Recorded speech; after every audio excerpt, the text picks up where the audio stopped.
High guys, welcome back to my channel. আশা করছি আপনারা সবাই খুব ভালো আছেন। নতুন এই ব্লগে স্বাগত জানাচ্ছি। আজকে একটা নতুন ট্রিপে যাচ্ছি। আমার সঙ্গে আছে বাসুদেব আর আমি সুব্রত। আর হচ্ছে আমার চ্যানেল যারা সাবস্ক্রাইব করে রেখেছেন তাদেরকে অসংখ্য ধন্যবাদ, আর যারা চ্যানেলে নতুন এসেছেন এই ভিডিওটা দেখছেন তাদেরকে অসংখ্য ধন্যবাদ চ্যানেলটার ভিডিওটা দেখার জন্য। অবশ্যই আমার চ্যানেলটা সাবস্ক্রাইব করে নিন, কারণ নতুন নতুন ব্লগ আসতে চলেছে। আর এরপরে ফিউচারে একটা সুন্দর ব্লগ আপনাদেরকে রিপ্রেজেন্ট দেবো আশা করছি, যেটা দেখবে অনেক ব্লগের থেকে ডিফারেন্ট। যাচ্ছি বকখালির পথে, রাস্তাতে অনেকগুলো লোকেশান পড়বে, সেগুলো আপনাদেরকে দেখাবো। অবশ্যই ডায়মন্ড হারবার পড়বে, তারপরে হচ্ছে মৌসুমি আইল্যান্ড যেতে গেলে যে রাস্তাটা পড়বে সেগুলো দেখাবো, হাতানিয়া দুয়ানিয়া রিভারের ওপরে সেটা দেখাবো। চলুন তাহলে রাস্তার সিনসিনারি দেখতে দেখতে আমরা বকখালি পৌঁছাই। আমি যাত্রাটা শুরু করেছিলাম কলকাতার থেকে, এখন যেটা দাঁড়িয়ে আছি স্বামী রামনারায়ণ মন্দিরের সামনে, এখান থেকে আমাদের যাত্রা শুরু হচ্ছে বকখালির।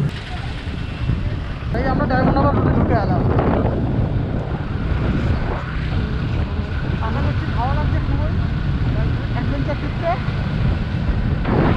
ঠান্ডা ঠান্ডা হাওয়া বইছে, ঠান্ডা লাগছে। হ্যাঁ, ঠান্ডা আমাদের। এবারে আমরা প্রবেশ করে গেলাম ডায়মন্ড হারবারে। কলকাতাতে হুগলি নদী দেখা পাওয়ার পরে আরেকবার আমরা দেখতে পাই এই পথেতে ডায়মন্ড হারবারের কাছে। এই পথটা খুবই রোমাঞ্চকর আর গুরুত্বপূর্ণ পথ একটা বলা চলে। আপনারা চাইলে এখান থেকে কুকরাহাটি হয়ে দীঘা যেতে পারেন, এই যে ফেরি সার্ভিসটা আছে সেটা ব্যবহার করে। আর যাওয়ার পথে অবশ্যই গাংচিলের দেখা মেলে, সেটা আপনাদের মন অবশ্যই ভালো করবে। এছাড়া আপনারা যদি ডায়মন্ড হারবার ঘুরতে আসেন, এখানে খাওয়া দাওয়া বা থাকার জন্যে যেটা রয়েছে দেখতে পাচ্ছেন বাঁদিকে সাগরিকা, এটা হচ্ছে গভর্নমেন্টের একটা ট্যুরিস্ট লজ, যেখানে আপনারা থাকতে পারেন আর খাওয়া দাওয়ার পর্ব সারতে পারেন। আরেকটা জায়গা রয়েছে যেখানে পিকনিক হয়, সামনে এগিয়ে গেলে ডান হাতে একটা মাঠ পড়বে, যেটা ঠিক নদীর পার বরাবর আছে। এর আগে আমি এসেছিলাম, সেটা উপভোগ করেছিলাম। এখন যেটা দেখছেন এটা হচ্ছে সাগরের যাওয়ার পথ, গঙ্গাসাগর। আর একটা আগের থেকে আছে যেটা কাকদ্বীপ থেকে, সেটাও আপনাদেরকে দেখাবো। আপনার এখান থেকে সোজা ঢুকে এলে হাডুট পয়েন্টের ফেরিঘাট থেকে সাগরের ওই পাশের যে ফেরিঘাটে সেখানে পৌঁছে যাওয়া যায়। তারপর ওখান থেকে বাসে করে সাগরে চলে যাওয়া যায়।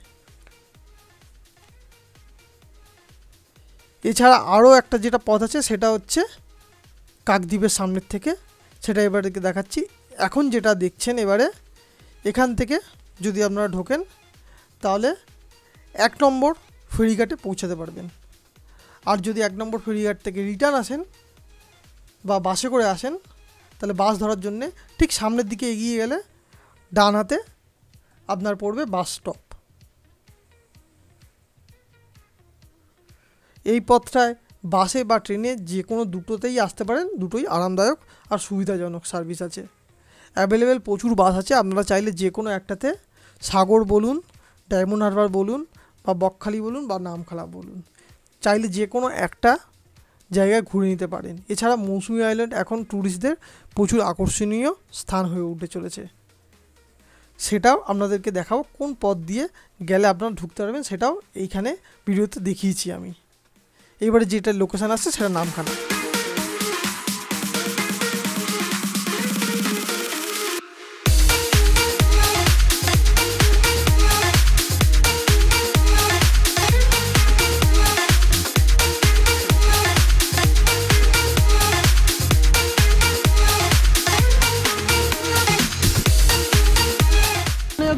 নদীটার উপরে যে বানানো হয়েছে যে ব্রিজটা, এটা আমার সেকেন্ড টাইম ভিজিট। মৌসুমি আইল্যান্ড যখন গেছিলাম তখন ফার্স্ট টাইম ভিজিট করেছিলাম, এখন বকখালি যাচ্ছি, এখন আমার সেকেন্ড টাইম ভিজিট আছে এটা। এর আগে যখন ওই ব্রিজটা বানানো ছিল তখন প্রচুর অসুবিধা হতো পণ্য পরিবহন বলুন, কারণ ওই পাশটার থেকে এই পাশটায় নিয়ে আসতে ভেসেলের ব্যবহার করা হতো, তাই প্রচুর অসুবিধা হতো। দেখতে পাচ্ছি যে ওখানে বানানো আছে আর এই পাশটাতে বানানো আছে। এখন অনেক ইজি হয়ে গেছে ব্রিজটা বানানোর ফলে।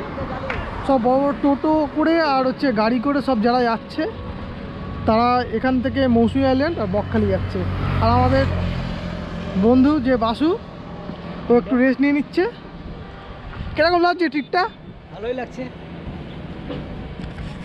আমরা একটু রেস্ট নিয়ে নিচ্ছি, তারপরে রওনা দেবো নেক্সট লোকেশান আমাদের বকখালি।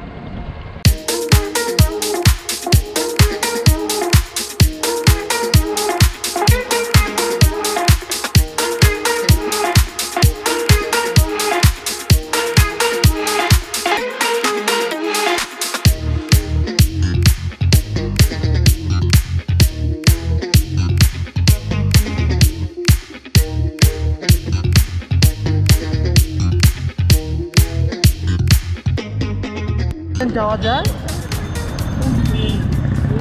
এই যে এখান থেকে যাওয়া যাচ্ছে, এটা সব মৌসুমী আইল্যান্ডের দিকে যাচ্ছে। আপনারা দেখতে পাচ্ছেন টোটো আছে, এখান থেকে টোটো ভাড়া পেয়ে যাবেন ফেরিঘাটে পর্যন্ত যাওয়ার জন্য। ফেরিঘাট ক্রস করে তারপর ওখান থেকে টোটো নিয়ে আবার 30 টাকা মূল্য নেবে, একবার মৌসুমী আইল্যান্ড ঘুরবে।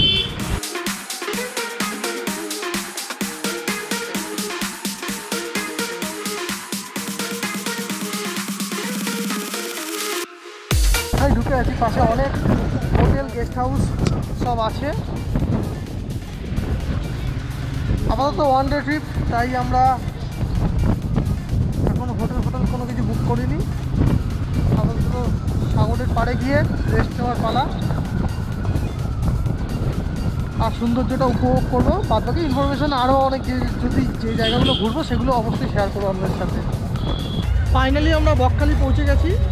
যে গাড়িগুলো পার্কিং করা যাচ্ছে এখানটায়, কিন্তু আমরা যেখানে খাবো সেইখানেই পার্কটা করেছি, ওই পাশে পার্ক করেছি। আর এখানে গাড়িগুলো পার্ক করার জন্য 10 টাকা করে নিচ্ছে, আর মেট্রোগুলোর জন্য বা অন্য যেগুলো আসছে সেগুলোর জন্য একটু বেশি চার্জ নিচ্ছে। সেগুলো ঢোকাচ্ছে এই সামনে এই পার্কটা দিয়ে ভেতর দিকে ঢুকিয়ে দিচ্ছে। আমরা যাব এখন, সাগরটা এই পাশটায় আছে, সাগরটা আমরা এই পাশটায় যাব। আর যেগুলো গাড়িগুলো যারা পিকনিক করতে আসছে তারা ওই পাশটা পার্ক করছে। এপাশে প্রচুর দোকান রয়েছে, দেখা যাচ্ছে যে সেগুলো থেকে আপনারা কোনো কিছু যদি ক্রয় করার ইচ্ছা হয় সেগুলো আপনারা ক্রয় করতে পারবেন। আর এইখানে যে টোটোগুলো দেখছেন, এই টোটোগুলো দিয়ে এরা হচ্ছে বেনফিস যাচ্ছে, জম্মুদ্বীপ দেখা যাবে ওখান থেকে। আর একটা হচ্ছে এটা গোলপাতার জঙ্গল। অবশ্যই চ্যানেলটা সাবস্ক্রাইব করুন।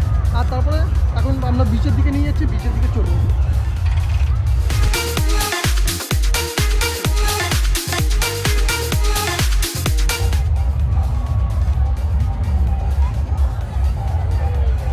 সি বিচটা শুধু দেখুন কতটা ডিস্টেন্স, প্রায় 1 থেকে 1.5 কিলোমিটারের কাছাকাছি দূরে আছে। গঙ্গাসাগরেও প্রায় যখন এসেছিলাম আগের বারে, তখন প্রায় গঙ্গাসাগরেও এরকম ডিস্টেন্স আছে।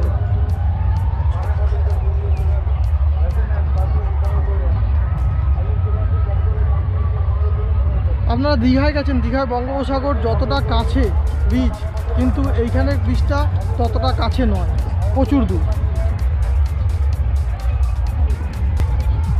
আপনারা যদি সমুদ্রের পাড়ে আসেন, মানে বকখালির পাড়ে, দেখতে পাচ্ছেন যে বসার জায়গা প্রচুর করে রেখেছে এরকম ছোটো বড়ো স্টলগুলো। আপনারা এখানে বসে সময় কাটাতে পারবেন। অন্য সময় যখন হচ্ছে মানে বিকাল, যেটা জিজ্ঞাসা করে জানতে পারলাম, এখানে যে ছোটো ছোটো যে দোকানগুলো আছে বা স্টলগুলো আছে, তবে তাদের কাছ থেকে যে সন্ধ্যা 6টার আশেপাশে, 4টের পর থেকে এইসব জায়গায় পুরো জলে ভরে যায়, ঠিক আছে। আর তখন আপনারাও অত পর্যন্ত যেতে পারবেন না। এখন আমরা দেখতে পাচ্ছেন যে হেঁটে যাচ্ছি, কারণ মাটি এখানে প্রচণ্ড শক্ত আছে, আর পরে যাওয়া যাবে না। এতটাই সাগর কাছে আসে আবার চলে যায় জোয়ার ভাটার সময়। এখন আমাদের ডেস্টিনেশন সেই অতটা পর্যন্ত যাব আমরা, তারপরে ওখানে গিয়ে দেখাচ্ছি। যেটা আমি দেখেছি যে বঙ্গোপসাগর প্রচুর উত্তাল দীঘাতে, কিন্তু এখানে পার্ক অতটা উত্তাল নয়। এখানে সমুদ্র সৈকত অনেক শান্ত আর নিরিবিলিপূর্ণ, কিন্তু এখন যেহেতু 25শে ডিসেম্বর, সেহেতু এখানটা প্রচুর লোকের সমাগম আছে। দেখুন ক্রাউডটা দেখুন। বকখালি বিচে পৌঁছে গেছি। সমুদ্র দেখতে পাচ্ছেন, এর আগে বলেছিলাম শান্ত, এখানটায় খুবই শান্ত। আজকে 25শে ডিসেম্বর বলে অনেকে নেমে স্নান করছে। আমরা আপাতত ওয়ান ডে ট্রিপ বলে এখানটায় নেমে স্নান করার কোনো প্ল্যান নেই, আমরা বাড়ি থেকেই স্নান করে এসেছিলাম। এই জায়গাটা ঘুরতে খুবই ভালো লাগছে। তোর কেমন লাগছে এই জায়গাটা ঘুরতে? অবশ্যই ভালো। এর আগে আমি এবার দুবারও এসেছিলাম, এবার আবার 3বারের মতো এলাম। এখানে কি কি পরিবর্তন হয়েছে দেখে কি মনে হচ্ছে? এখানে আগে যেরকম পারগুলো বাঁধানো ছিল না, তারপরে এই যে অনেক যে ঝাউবনগুলো নষ্ট হয়ে যাচ্ছিলো তখন সংরক্ষণ করা হয়েছে। পিকনিকের জন্য আলাদা স্পট ছিল না কোনো, সেই স্পটগুলো মানে তৈরি করে দিয়েছে। বা আর আগে যে পারগুলো বাঁধানো ছিল না ঠিকঠাক মতন, কিন্তু পারগুলো বাঁধিয়েছে পশ্চিমবঙ্গ সরকার, এরা কাজটা করেছে। আপনারা যদি ওইদিকে আরও একটু যাই, ওইদিকে আরও একটু ভালোভাবে দেখা যাবে যে পারগুলো আরও সুন্দর করে বাঁধানো হয়েছে। ওভারঅল সিকিউরিটিটাও বাড়ানো হয়েছে। আগে এত সিকিউরিটিই ছিল না, কোনো সিকিউরিটি ব্যবস্থাই ছিল না। পর্যটকরা আসবে, তাদের কোনো সিকিউরিটি থাকবে, সিকিউরিটিটাও ছিল না। কিন্তু সেই সিকিউরিটি জিনিসটা পশ্চিমবঙ্গ সরকার দেখেছে বা বাড়িয়েছে, এটাই ভালো লাগছে। আর আমরা আগে যখন এসেছিলাম তখন এই বিল্ডিং কটেজগুলো ছিল না। এখন আপনি দেখতে পাবেন সাদা সাদা দূরে বিল্ডিং কটেজগুলো আপনারা দেখতে পাবেন, গভর্নমেন্টে আছে এবং মানে পাবলিকে মানে প্রাইভেটও আছে। সেগুলো আপনার কটেজগুলো নিয়ে আপনারা বুকিং করে থাকতে পারেন 2-3 দিনের ট্যুর করে। ওভারঅল সব ওকে।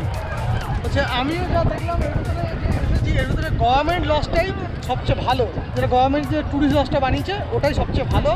আপনারাও চাইলে এসে ওটাতে উঠুন। আমি যেহেতু একদিনের ট্রিপ, আমি রিটার্ন যাবো, সেই কারণে হচ্ছে আপাতত ট্যুরিস্ট লজ করে আসিনি।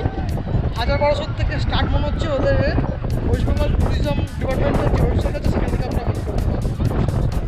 ঠিক আছে, ওই ইন্টারনেটে আরও ভিডিও আছে, অবশ্যই দেখে নিন, সেখান থেকে আপনারা বুক করে চলে আসতে পারেন। আর একদিনে মোটামুটি সাগরের পাড় আর এখানে 3-4টে জায়গা চলে যেতে পারেন, আশেপাশে জায়গাগুলো এক্সপ্লোর করতে, ঘুরে তারপরে দিনের শেষে বাড়ি কিংবা হোটেলে ফিরে চলে আসতে হবে। বিচের এন্ট্রিটা ওইখানটায়, আর লাল কাঁকড়াগুলো সব ওইখানটায় বসে রয়েছে, প্রচুর লাল কাঁকড়া। হয়তো ক্যামেরার চোখে ধরা পড়ছে না, কাছে গিয়ে আমি ক্যামেরাটা সেট করে দিয়ে দূরে দেখবো একটু। আপনারা এই এসে এই পার্টটা দেখতে পারবেন কাঁকড়া। আমি এই লাল কাঁকড়াগুলো দেখতে পেয়েছিলাম উড়িষ্যা গিয়ে, কারণ দীঘাতে নেই, পুরো বিচটায় পুরো এই সাইডটা থেকে ভর্তি। এই সাইডটা অতটা কিন্তু দেখতে পাওয়া যাবে না লাল কাঁকড়া। আমরা ওখান থেকে এসেছি, বোঝানোর জন্য দেখাচ্ছি। আর যাচ্ছি এই পাশটাতে, লাল কাঁকড়াগুলো সব এই পাশ বড় বড় আছে। আমি ক্যামেরাটাকে এখানটা সেট করে দিয়ে একটু দূরে চলে যাচ্ছি, যাতে লাল কাঁকড়াগুলো এখান থেকে দেখা যায়। ঠিক আছে,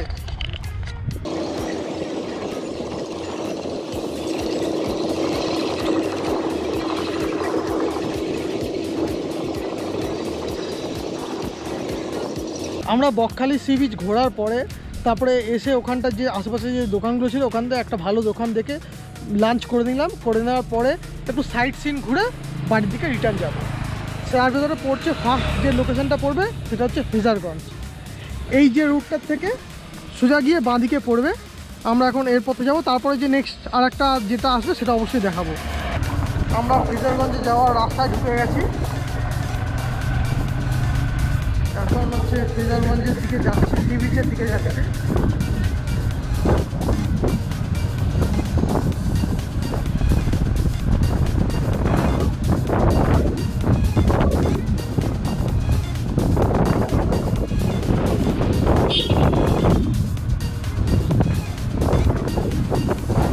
এই ফ্রেজারগঞ্জ সি বিচের কাছে আসার পথে বড় বড় উইন্ডগুলো লাগানো আছে, কিন্তু এখন এগুলো ব্যবহার হয় না।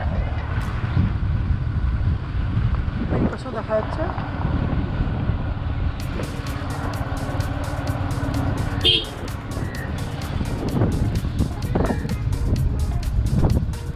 আমি ফ্রেজারগঞ্জে পৌঁছে গেছি।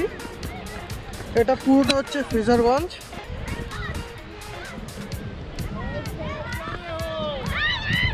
আর এই পাশটা হচ্ছে ফ্রেজারগঞ্জের যে নামটা হচ্ছে ফ্রেজার সাহেবের বাড়ি থেকে, কিন্তু এখন তার ধ্বংসাবশেষ পড়ে রয়েছে।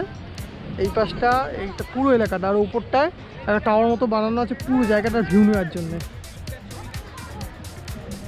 এটা বকখালি বিচের থেকে একটু শান্ত, আর ওই পাশটা বকখালি বিচ। এখান থেকে সোজা যদি হেঁটে যান তাহলে দেখতে পারবেন ওই পাশটা বকখালি বিচ, আর এই পাশটায় গেলে পড়ে যাবে মৌসুমী আইল্যান্ডের দিকটা আমরা যাব। যত এগিয়ে যাবো তত মৌসুমী আইল্যান্ড, ও পাশটায় গেলে হেনরি আইল্যান্ড। আমরা এখন আবার ব্যাকে গিয়ে তারপর ওই পাশটায় যাবো। ফ্রেজারগঞ্জ ঘোরার পথে বাইরে এরকম হচ্ছে ডাই ফিশের স্টল আছে, দু একটা ওই পাশেও আছে। আপনারা চাইলে এখান থেকে ড্রাই ফিশ কিনে নিতে পারেন যারা খান। আমি খাই না, তাই এই ব্যাপারে আমার কোনো মতামত নেই, আমার বাড়িতে খায়। বিভিন্ন প্রাইসের ড্রাই ফিশ আছে, দেখতে পাচ্ছেন চিংড়ি, এ পাশটা হচ্ছে এটা লোটের, এটা হচ্ছে অন্য তরোয়াল মাছ হবে হয়তো, আর এটা আর আমি বলতে পারছি না। এটা বলছে ছাতু। বিভিন্ন প্রাইসের বিভিন্ন মাছ আছে, আপনারা চাইলে এখান থেকে কিনে নিতে পারেন। তারপরে আমরা নেক্সট লোকেশানে যাচ্ছি, সেটা আবার শেয়ার করব। ফ্রেজারগঞ্জ ঘোরার পরে বেনফিশ চলে এসেছি। বেনফিশের এন্ট্রি নেওয়ার মুখেই এরকম এই যে কাউন্টারটা রয়েছে, প্রত্যেক পার্সনের পার এন্ট্রি 5 টাকা করে নিচ্ছে। আমরা দুজন আছি বলে 10 টাকা, আর গাড়ির জন্য 5 টাকা। এইখানে দাদার থেকে যে জেনে নেবো যে ভেতরটা যাওয়ার জন্য কি অ্যাট্রাকশান আছে, যেটা আমরা এক্সপ্লোর করতে এসেছি, সেটার ব্যাপারে একটু জেনে নিচ্ছি। আমাদের এখান থেকে বেনফিশের মানে এটা মৎস্য বন্দর, এখান থেকে সমুদ্রে মাছ ধরতে যায়, মাছ ধরে আসে ট্রলারে করে। এখন যদি মাছ থাকে মাছ দেখতে পাবেন, যদি মাছ থাকে, কেন আমি তো গেটে বসে আছি, মাছের কথা আমি বলতে পারবো না, মাছটা কখন আসবে কখন যাবে আমাদের এখানে বলতে পারবো। মাছ যদি থাকে আপনারা দেখতে পাবেন, কেনার থাকলে আরও কিনতে পারবেন। এর ভেতরে কি আড়ত আছে নাকি? না, এর ভেতরেই আরও আছে, এর ভেতরে আড়ত আছে, যেখান থেকে ফ্রেশ ফিশ কিনতে হবে যদি পাওয়া যায়। আর এরপরে হচ্ছে আমাদের ওদিকে মানে ডগ আছে, ড্রাই ডগ। হ্যাঁ, ওই যে ট্রলারগুলো সমুদ্রে মাছ ধরতে যায়, যদি খারাপ টারাপ হয়ে যায়, সেই সব ড্রাই ডগগুলো মানে নৌকোগুলোকে সারানো হয়। যদি ওখানে আছে, আশা করি আজকে তোলা আছে বা তুলা নামা হয়েছে, এইসব সব কিছু দেখতে পাবেন। ট্রলারের যাবতীয় মানে মৎস্যজীবীদের সমস্ত কিছু এখানে পাবেন। বকখালি বীজটা ঘোরার পরে এইটা ঘোরা যেতেই পারে। এর ভেতরে অনেক কিছু অ্যাট্রাকশান আছে, সেটা এবারে দেখতে যাচ্ছি। চলুন তাহলে দেখা। মেন জেটি ঘাট বা টলার ঘাট বলা যেতে পারে। এখান থেকে মাছগুলো নিয়ে এসে সামনের এতে বিক্রয় করে।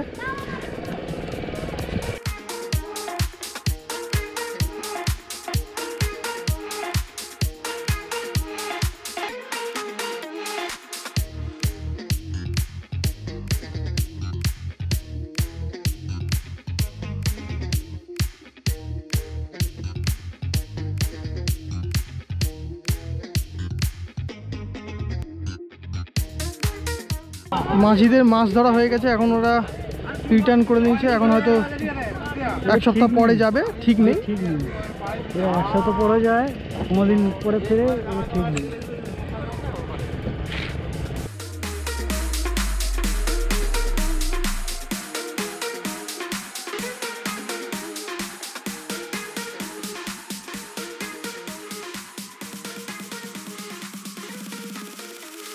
আর এখান থেকে সারিবদ্ধভাবে ট্রলারগুলো সব দাঁড়িয়ে আছে, দেখা যাবে। এই গ্যাপটা আছে বলে দেখাতে পাচ্ছি না।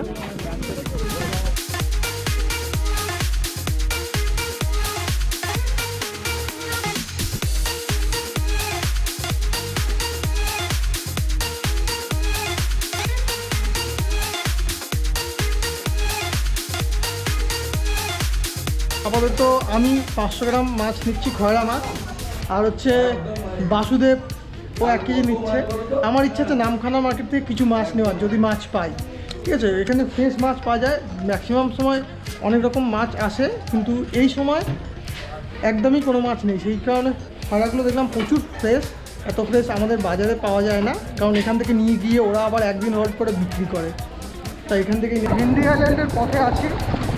রাস্তাটা কিন্তু তুলনামূলক অনেক খারাপ আছে মেইন রোডের থেকে।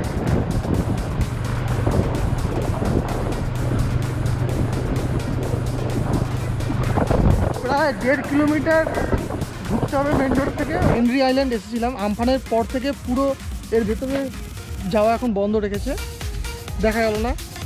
আপাতত এইখানে ব্লগটা শেষ করছি। অবশ্যই ভালো লাগলে চ্যানেলটা সাবস্ক্রাইব করতে পারেন। যেটুকুনি আমি ইনফরমেশান পেলাম সেইটুকুনিতে বলছে যে যখন খুলবে নেটে আপডেট দিয়ে দেবে এর ভিতরে যে রুমটা আছে সেটার ব্যাপারেও তখন ইনফরমেশানটা পাবো। আপাতত এখন ঢুকতে দিচ্ছে না। তো অবশ্যই ভালো লাগলে চ্যানেলটা সাবস্ক্রাইব করুন, আর অবশ্যই ভিডিওগুলো শেয়ার করুন।